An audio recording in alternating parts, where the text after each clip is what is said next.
Good afternoon, everyone. Settle in. Today our craft stretches into one of the most delicate, delicious territories of storytelling: symbolism, metaphor, and literary prose. This is session 9, and you're about to step into the hidden engine room of multilayered writing, the place where meaning becomes more than meaning, where a sentence can carry 2 or 3 shadows at once, and where your reader feels something long before they understand it. Before we begin, tap that like button, subscribe to the channel, and ring the bell. Support keeps these deep craft lessons alive, and today's session is one of the richest in the entire course. Now let's begin.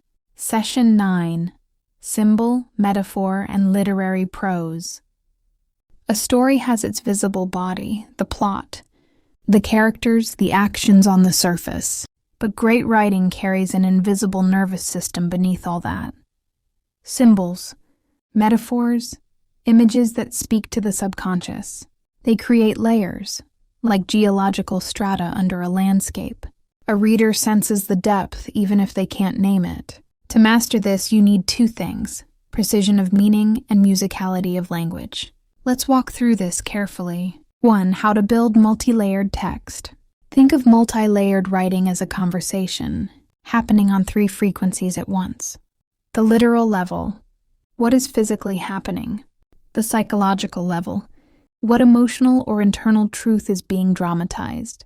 The symbolic level: what idea or force is the scene silently expressing? For example, imagine Reuben standing before an abandoned Turkish castle.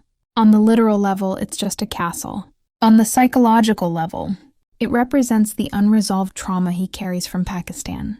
On the symbolic level, it becomes the embodiment of the human mind. Ruins holding ghosts. Secrets stored in cold stone. You haven't changed the castle. You've changed the resonance. The trick is never to announce symbolism. Let the image whisper. Readers love to discover what the text didn't explicitly state. It makes them feel like co-authors. To build these layers, let the setting mirror the character's inner state. Let objects echo themes. Let actions reflect emotional journeys. Let silence carry as much weight as speech.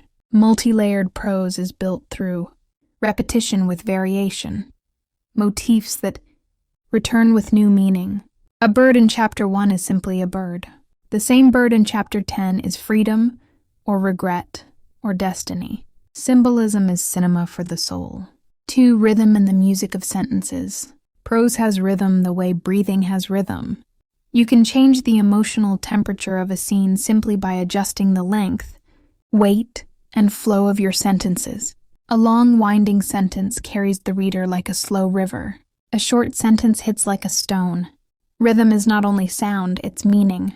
Fast rhythm conveys urgency, fear, excitement. Slow rhythm evokes thought, nostalgia, sorrow. Try this.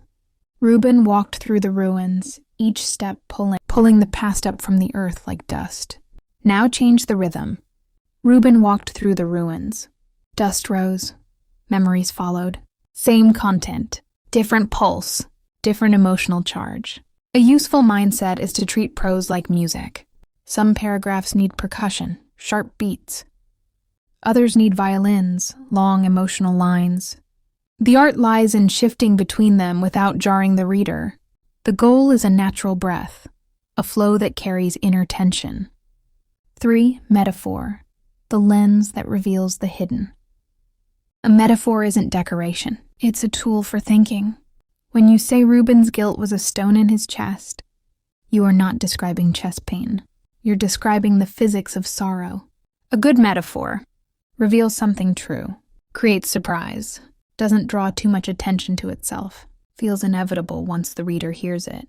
A bad metaphor feels like a costume forced onto the wrong actor. When in doubt, follow nature. Fire, water, wind, animals, seasons. The universe has already built metaphors for you. But the key: never stack metaphors on metaphors.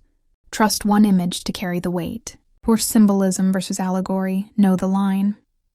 Symbolism is subtle. Allegory is explicit. If everything in your story represents something else, You're writing a fable. That's fine, but it's not multi-layered prose. It's a coded message. Symbolism works best when it is optional, meaning the literal story still functions perfectly, even if the reader ignores the symbolic layer. The moment symbolism becomes the primary engine, you shift genres. Our goal here is the elegant hidden current, not the neon sign. 5. Exercise. Write a symbolic paragraph. Choose one simple physical element. A window, a cup of tea, a locked door, a riverbank, a pair of shoes, a flickering candle. Now write one paragraph where the object carries two layers. Literal action, psychological meaning, symbolic or thematic resonance. For example, the candle flickered beside Reuben's bed, its flame bending under a draft he could not feel. He watched it fight the darkness, trembling but unbroken, and felt a small, stubborn warmth bloom in his chest. That fragile flame, he realized, was the last part of him that still refused to die. Notice how the candle operates on all layers without announcing anything. It stays humble. The meaning rises by itself. Closing the class. You've just entered one of the most powerful territories of the craft. Symbolism and metaphor are the bridge between the conscious and the unconscious. The part of storytelling that awakens readers without telling them why. Practice this skill across your chapters.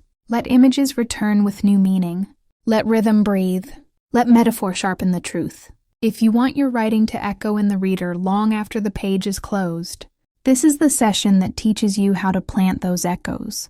We continue building from here into even deeper waters of style, voice, and thematic architecture.